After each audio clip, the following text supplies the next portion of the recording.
Oke, selamat siang Pak. Perkenalkan nama saya Herianto dari kelas XPA NIM 226110121. Sebelumnya saya mohon maaf apabila mungkin ini terlambat saya mengumpulkan, tapi berikut saya presentasikan hasil kerja saya. Oke, yang pertama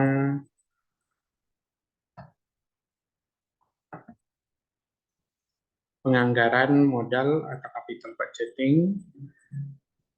Modal kapital menunjukkan aktiva tetap yang digunakan untuk produksi. Anggaran adalah sebuah rencana rinci yang memproyeksikan aliran kas masuk dan kas keluar selama beberapa periode pada saat yang akan datang. Capital budget adalah garis besar rencana pengeluaran aktiva tetap. Penganggaran modal adalah proses menyeluruh menganalisa proyek-proyek dan menentukan mana saja yang dimasukkan ke dalam anggaran modal. Pentingnya penganggaran modal ada tiga, yaitu satu, keputusan penganggaran modal akan berpengaruh pada jangka waktu yang lama sehingga perusahaan kehilangan fleksibilitasnya. Yang kedua, penganggaran modal yang efektif akan menaikkan ketepatan waktu dan kualitas penambahan aktiva. Yang ketiga adalah pengeluaran modal sangatlah penting. Klasifikasi proyek ada replacement, perawatan bisnis, replacement pengurangan biaya, ekspansi produk atau pasar yang sudah ada, ekspansi ke produk atau pasar yang baru, proyek keamanan atau lingkungan, penelitian dan pengembangan. Tahap-tahap penganggaran modal terdapat 4, yaitu biaya proyek. Biaya proyek harus ditentukan.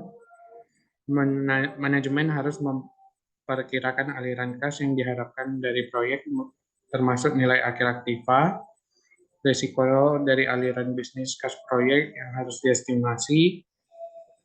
Dengan mengetahui risiko dari proyek, manajemen harus menentukan biaya modal atau cost of capital yang tepat untuk mendiskon aliran kas proyek. Terus ada dengan menggunakan nilai waktu, uang, aliran kas masuk yang diharapkan digunakan untuk memperkirakan nilai aktiva, nilai sekarang dari aktif aliran kas yang diharapkan dibandingkan dengan biayanya. Untuk metode keputusan penganggaran modal ada 4. Yang pertama payback period, net present value, profitability index, dan internal rate of return. Periode pengembalian atau payback. Periode payback menunjukkan berapa lama suatu investasi akan kembali. Periode payback menunjukkan perbandingan antara nilai investment dengan aliran kas tahunan dengan rumus sebagai berikut. Payback period sama dengan nilai investasi per proses. Kebaikan dan kelemahan payback method. Yang pertama, kebaikan payback method digunakan untuk mengetahui jangka waktu yang diperlukan untuk mengembalikan investasi dengan risiko yang besar dan sulit. Yang kedua, dapat digunakan untuk menilai dua proyek investasi yang mempunyai rate of return dan risiko yang sama sehingga dapat dipilih investasi yang jangka waktu pengembaliannya cepat. Yang ketiga, cukup sederhana untuk memilih usul-usul investasi. Terus kelemahannya adalah tidak memperhatikan nilai waktu dari uang, tidak memperhitungkan nilai sisa dari investasi, dan tidak memperhatikan arus kas setelah periode pengembalian tercapai. Rumus pengembalian jika arus kas per tahun jumlahnya berbeda adalah payback period sama dengan N tambah A kurang B per C kurang B kali 1 tahun. Diketahui N sama adalah tahun terakhir di mana jumlah arus kas yang masih belum bisa menutupi investasi mula-mula. A adalah jumlah investasi mula-mula. B sama dengan jumlah kumulatif arus kas pada tahun ke-N. C adalah jumlah kumulatif arus kas pada tahun ke-N tambah 1. Rumus periode pengembaliannya jika arus kas per tahunnya jumlahnya sama. payback period sama dengan investasi awal per arus kas dikali 1 tahun.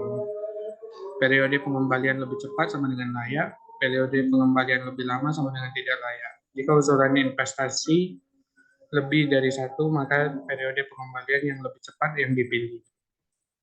Contoh kasus arus kas setiap tahun jumlahnya berbeda adalah suatu usulan proyek investasi senilai 600 juta dengan umur ekonomis 5 tahun, syarat periode pengembalian 2 tahun dengan tingkat bunga 12% per tahun dan arus kasnya per tahun adalah sebagai berikut.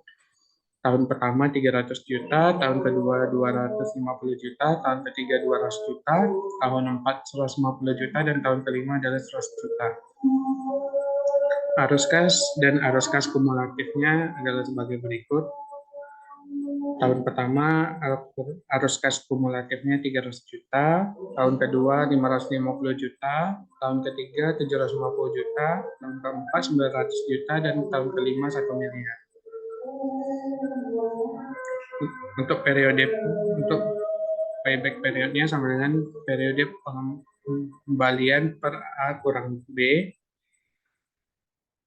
Periode pengembalian sama dengan N tambah A kurang B per C kurang B kali 1 tahun sama dengan 2 tambah 600 juta kurang 550 juta per 750 juta kurang 550 juta kali 1 tahun.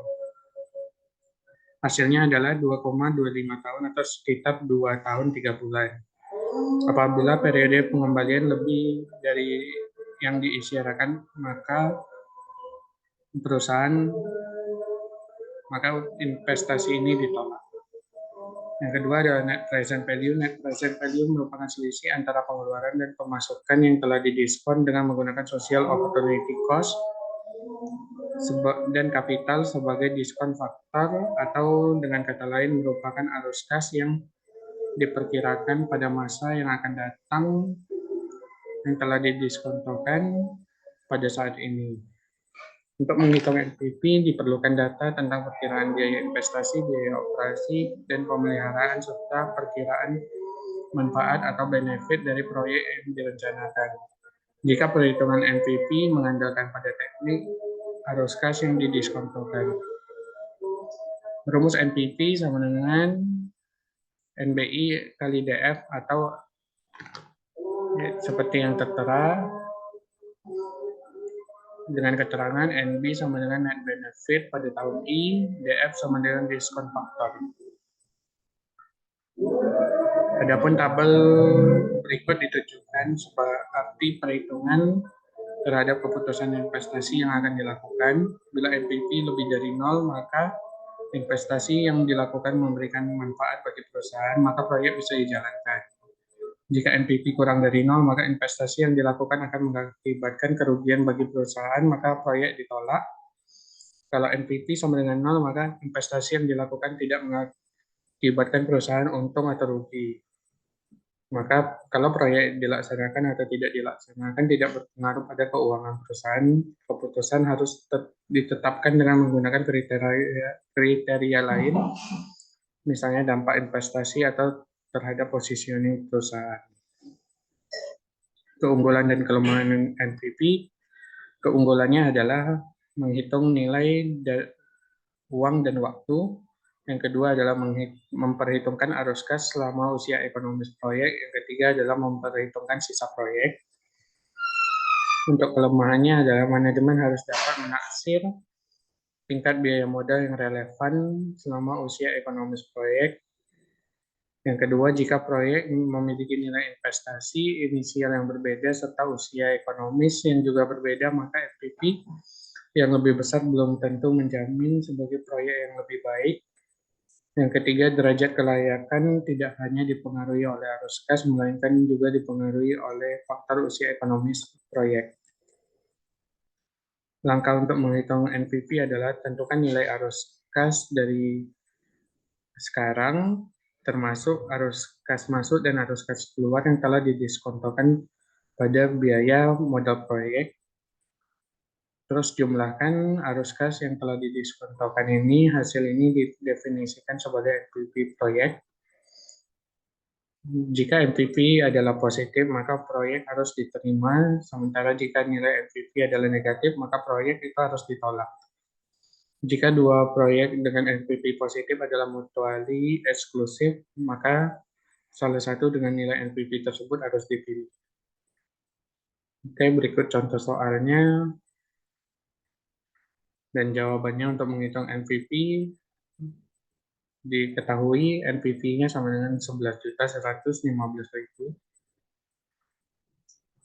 Oke, dengan asumsi nilai MVP adalah 11.115.000 dengan nilai MVP ini adalah lebih dari satu, maka gagasan usaha proyek tersebut layak untuk diusahakan dengan catatan perkiraan cash flow dan cash inflow dan cash outflow yang menyangkut proyeksi harus mendapatkan perhatian.